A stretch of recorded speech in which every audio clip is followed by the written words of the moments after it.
Hi everyone, this is Graham Allen and this is another video about the drumming of Carl Palmer. And today we're going to look at the three last studio albums of the 70s, Emerson, Lake and Palmer Works. Before we get onto this, Carl's work is worth checking out on this CD called Do You Want to Play, Carl? And it's because he has a percussion concerto that was recorded 1975, 1976 with Joseph Horovitch, the writer and conductor. And it's an exceptional piece, I think, really, for Carl's work. Very orchestral playing, a lot of tuned percussion, a wonderful drum cadenza in there. He's playing on the stainless steel kit, so it sounds really good. But an unusual cadenza, different for him, not something that he's played, or the licks are a bit different to a lot of his other drum breaks and solos and things. Really worth checking out. The other track on here, which is sensational, is called the Pancha Suite. This was recorded with Colin Hodgkinson of Backdoor, a virtuoso bass player, and Ron Asbury, saxophone player. Sort of quite avant-garde jazz rock players. Carl had produced a Backdoor album called Activate. It's a fantastic track, similar sort of rhythm to Tank, stroke Tarkus, odd meter rhythm, and a stunningly quick drum break towards the end using the snare and onto the toms. Lightning speed, just classic Carl Palmer. So well worth checking out. Carl Palmer, Do You Want to Play? That actually came out in 2001 on Sanctuary, but it's a great anthology for Carl's work. On Works, I'm going to talk about his solo side of Works, which I think is absolutely incredible. I got into the band in very late 1977, just after Works 2 had come out. And so I kind of wasn't aware of these albums being very new. So like a lot of people, I'd started off with things like Pictures at an Exhibition and then the debut album. And when I heard this side, I was absolutely stunned by Carl's playing. The breadth of his playing, the breadth of the material, going from a really brooding orchestral piece by Prokofiev called The Enemy God Dances with the Black Spirits, which showcases his playing in a really full orchestral style, using the toms to embellish the piece, along with some great accented playing on the snare, and a very dramatic ending with a gong. We then go into LA Nights, which was a piece he wrote with Joe Walsh and is quite funky. It's got some great playing, a shuffle towards the end, which is really good. Then, quite unusual for him, a track called The New Orleans, which is just really straight funk. It was going to be recorded originally with the Meters, but that didn't work out. This is an exceptional piece and shows that Carl can play funk. Again, the kit sounds great on that track. We then have a tuned percussion piece with James Blades, which is a Bach piece called Two-Part Invention in D minor. Very short piece, Carl playing marimba and glockenspiel. The last track on this side is a reimagining to dramatic effect of Tank off the debut album, and is scored for big band and orchestra, beautifully recorded drums again, the steel kit, terrific, really terrific piece. It doesn't have the drum fills that come so dramatically with the first, and of course the drum solo on the solo album, but it really is a phenomenal piece. Now I've left to last a piece which I still listen to so regularly, and it's partly just to be kind of shocked by the sheer speed, power and drive on the track, and that is Food for Your Soul, written with Harry South, who's a big band arranger. He wrote some scores for things like The Sweeney, which was a cop series in the UK back in the 70s, and this piece has that sort of dramatic chase feel to it. Chris Welsh said that the tempo was possibly a little bit too quick. Chris Welsh, of course, huge ELP fan, a huge fan of Carl. There's 2 drum breaks within Food for Your Soul, which I think are 2 of the fastest, most blistering paced drum pieces I've ever heard. And the reason I mention that is because people like Buddy Rich at the time would have been playing incredibly fast single stroke snare work in a lot of his solos. Carl is playing single strokes here, but he's bringing in the tom-toms as well and playing patterns on the toms, which are very, very dramatic. He then embellishes them with even a triangle, single note, and a gong as well. So Food for Your Soul is still one of my absolute favourite pieces of Carl Palmer drumming. It doesn't get mentioned enough. I'd love to see him play it live. It really was for me the highlight, I think, of this album. Side 4, of course, has Pirates and Fanfare for the Common Man. Carl really owns Fanfare for the Common Man with his incredible shuffle on the hi-hat, moving to the ride for the keyboard solo on the Yamaha GX1. The first bit, which of course was the single that did really well, has some lovely accented playing on the hi-hats. Again, his footwork is quite busy, so he's kind of playing the triplet groove with his foot, but there's some lovely open hi-hat just to accent things, sometimes called a hi-hat bark. So Pirates, fully orchestrated, the band blends in with the orchestra superbly, as does Carl.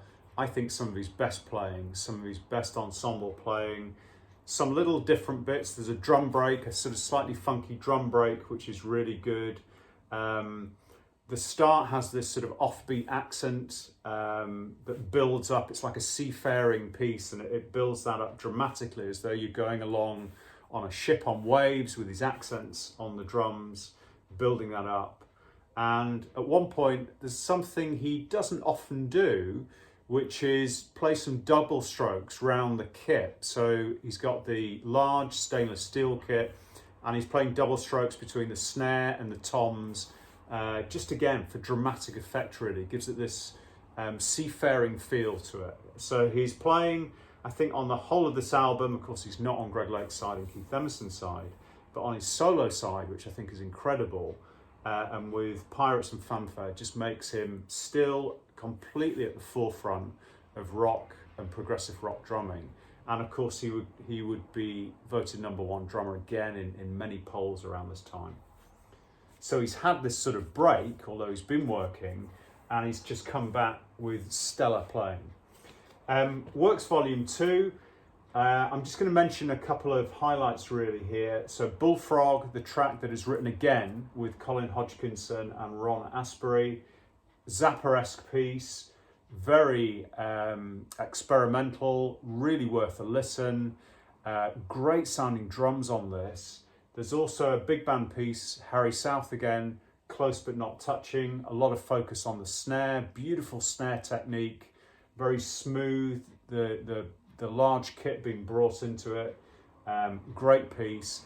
And then some great hi-hat, funky hi-hat playing on When the Apple Blossom Blooms, these what I call hi-hat barks.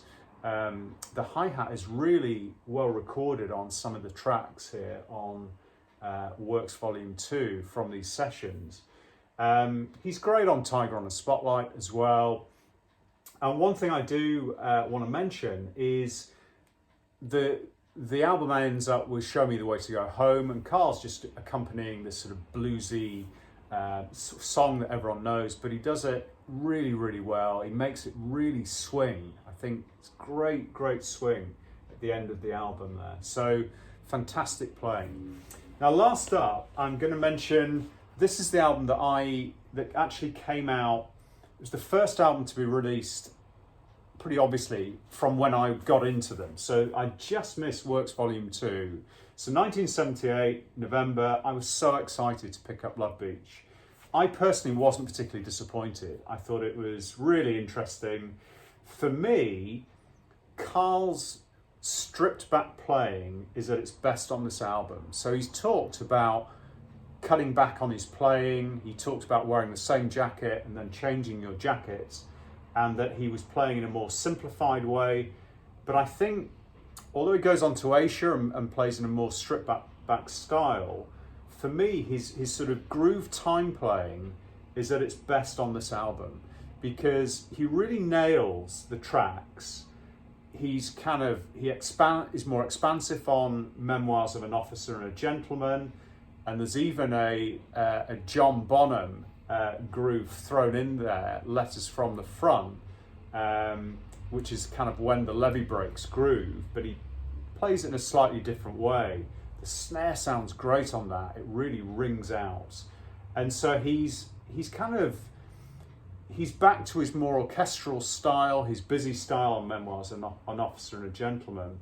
But on side one, where he has to play groove and time, I think he really nails it well. And there's just some really interesting stuff. There's some great tom runs on All I Want Is You, very dramatic. The Gambler has got a nice funky feel to it. I think he plays Canaro superbly with his shuffle.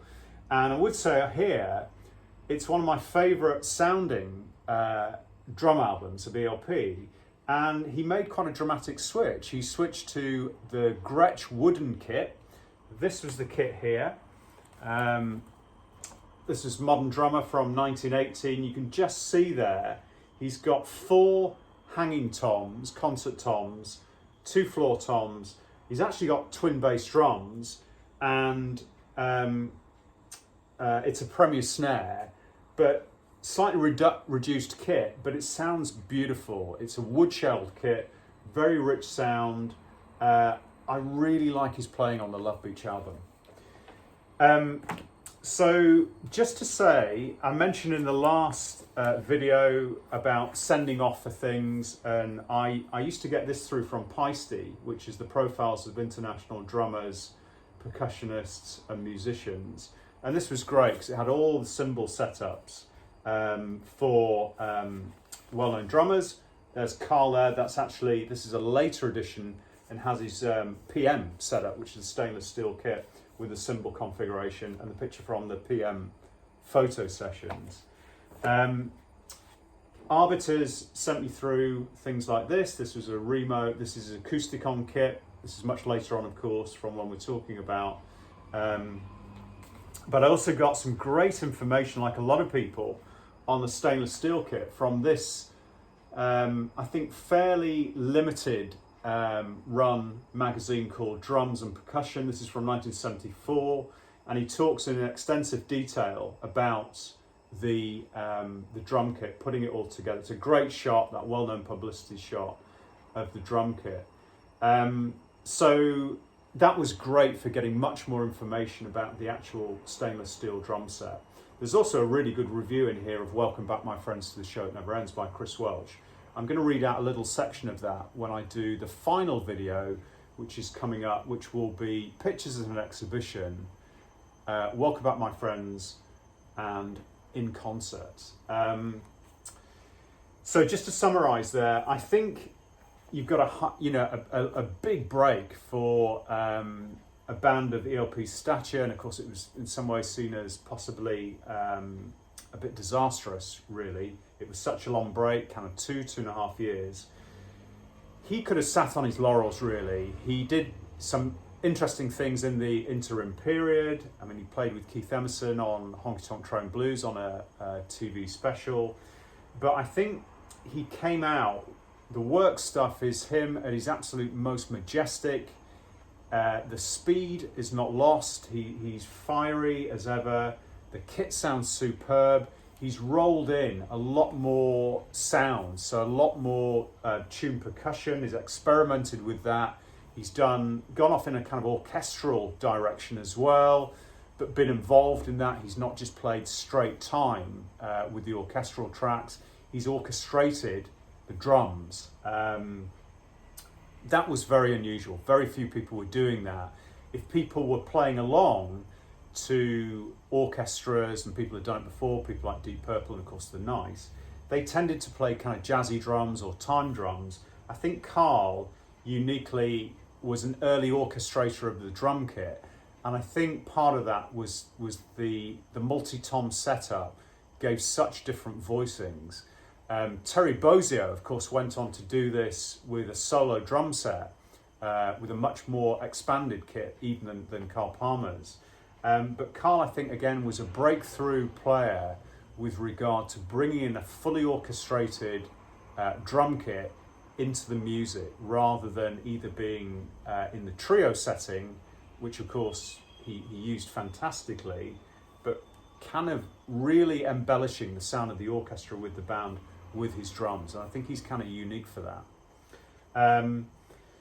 So I hope you enjoyed that. And as I said, do not ignore Love Beach. I think it's got some fantastic drumming on it, in a more stripped back style, slightly different sound with the kit, but just great playing for the Carl Palmer Canon.